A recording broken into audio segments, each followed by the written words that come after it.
Assalamualaikum dan salam sejahtera. Anda sedang mendengar Bingkong Insight Podcast rasmi kami yang membincangkan isu-isu komunikasi dan pengurusan dalam dunia perniagaan. Saya Aiman sebagai host.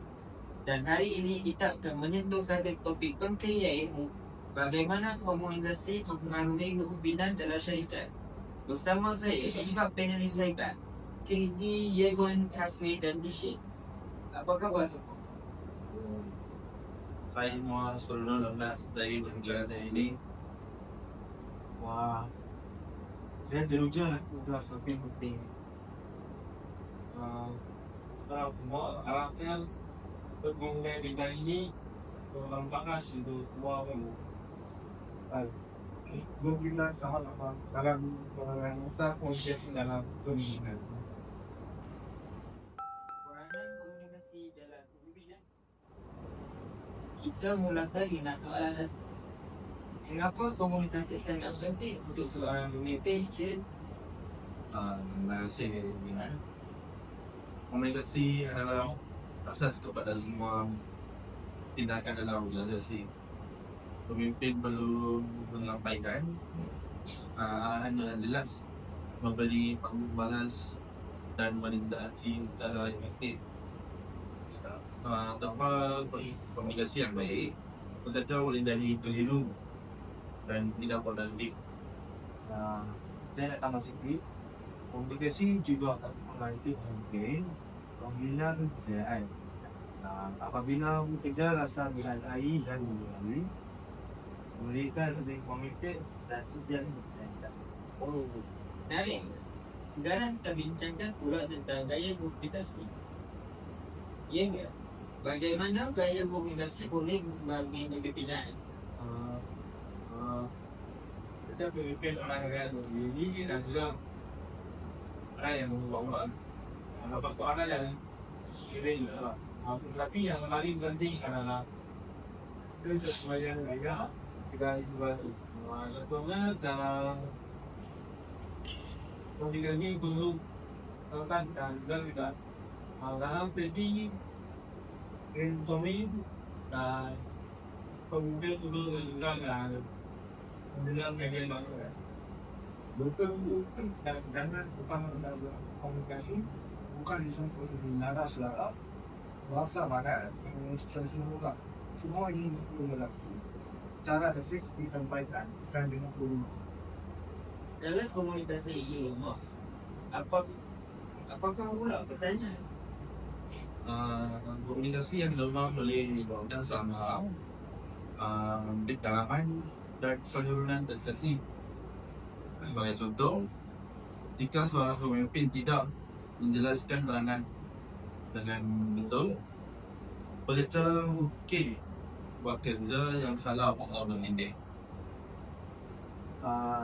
Dan ini juga boleh menjelaskan model perniagaan tidak rasa keliru atau lagi dan juga motivasi mereka akan turun dan hasil kerja semua. Jadi, komunikasi merupakan sangat penting kan? Ya, pemimpin bukan hanya dekat tapi juga turun juga. Sudah bekerja boleh memenuhi pahala dan juga kehidupan yang beragam. Yang memungkinkan pengalaman kerja yang tidak ada. Saya ada contoh. Misalnya besar seperti Google, mereka mengalirkan budaya komunikasi tentang ada semua masyarakat, semua berikan hasilnya emosi dan konflik tentang semua orang asal dalam berikan video. Kita mulakan dengan asas. Isyik boleh terangkan maksud komunikasi dalam konteks kepimpinan. Komunikasi dalam kepemimpinan berujung pada cara pemimpin menyampaikan visi, memberi arahan dengan waktu dengan balas dan menyelesaikan konflik dan membina hubungan dengan masyarakat. Dia bukan sekadar mencegah, tapi juga melibatkan berarti mendengar dan menyampaikan dengan jelas. Saya nak jawab komunikasi juga berkesan. Termasuk pemimpin mampu menyampaikan message yang dipahami dan diterima, menghasilkan tindakan khusus. Ini juga termasuk komunikasi lisan dan lisan, tulis dan sebagai itu bila ada perubahan polisi syarikat, pemimpin perlu jelaskan dengan cara yang jelas dan juga yang ini semua berbeda dan baru. Aswi, apa kesan komunikasi terhadap kepemimpinan seorang pemimpin? Pemimpin yang hebat bukan yang tahu semua, tapi yang tahu bagaimana nak selesaikan dengan lukisan. Komunikasi dan baik waktu sampai tidak bergerak. Alat bunyi dan jelas, pasukan yang damai dan keputusan yang tepat. Betul. Contohnya semasa PRI, banyak syarikat terpaksa buat jalan kerja.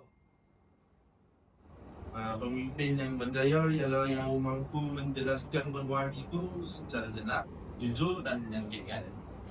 Komunikasi juga boleh dibuat kata-kata semangat daripada pemimpin itu menaikkan orang suka. Kadang-kadang satu ucapan mereka pun boleh memberi impact yang besar.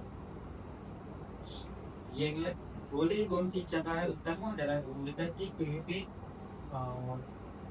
Sebenarnya adalah antara komunikasi tertutup di mana pemimpin hanya memberi arahan atau mendengar. Bagi bahwa selain ini perbezaan generasi juga dari orang. Terbuka sungguhnya antara Gen Z dan juga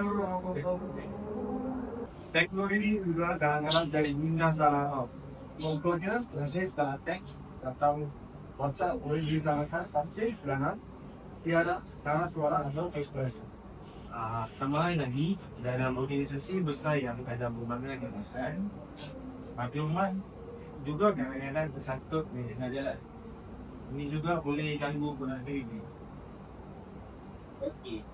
Mari kita berbincang tentang gaya komunikasi, Syed. Gaya yang baik ialah terbuka, terus dan berempati. Pemimpin juga sesuaikan gaya dengan audience. Komunikasi dengan eksekutif mungkin berbeza daripada komunikasi dengan pekerjaan lain. Terasa pemimpin seperti dan tidak ada beliau berkomunikasi dengan orang yang sedang mati dan juga mudah dipahami oleh lain. Pemimpin juga perlu berani berkomunikasi dengan jujur walau kamu orang guru itu tidak berani daripada mengkomunikasi sesuatu.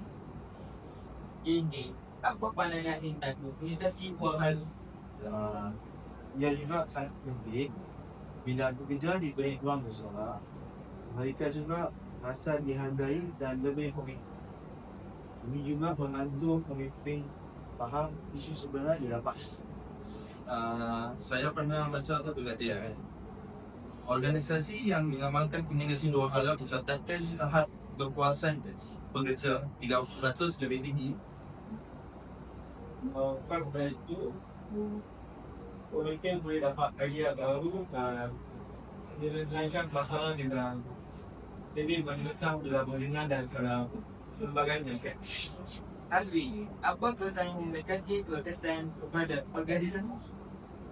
Organisasi akan lebih stabil, menjaga lebih setia dan pelanggan lebih percaya. Komunikasi baik juga menaikkan salah faham konflik dalaman dan meningkatkan reputasi syarikat. Lebih banyak idea dan motivasi juga akan muncul kerana staf rasa selesa menjumpa. Dan semangat pasukan juga tinggi. Semua orang tahu ada lucu, faham peranan masing-masing dan saling mendukung.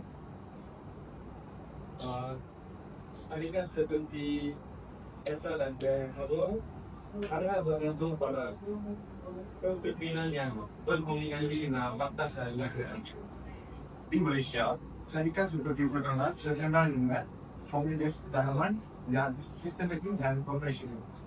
Okey, baik. Kita sudah sampai ke hujung kos. Sebelum kita tampilkan, saya ingin minta nanti sekali kepada semua panelis kepada para pemimpin di luar sana. Dengan dahulu sebelum bertindak, pemimpin yang baik adalah pendengar yang tindak. Gunakan komunikasi yang berguna, bukan melakukan setiap kata-kata ada kosong. Ini saluran komunikasi yang keluar. Semua belum disampaikan di ini. Sentiasa simak sama anda kasih tentang berpahami, bukan tentang yang salah. Terima kasih semua. Semoga perkongsian hari ini memberi manfaat. Jangan lupa ikuti episod akan datang dalam TikTok Insight. Assalamualaikum dan jumpa lagi.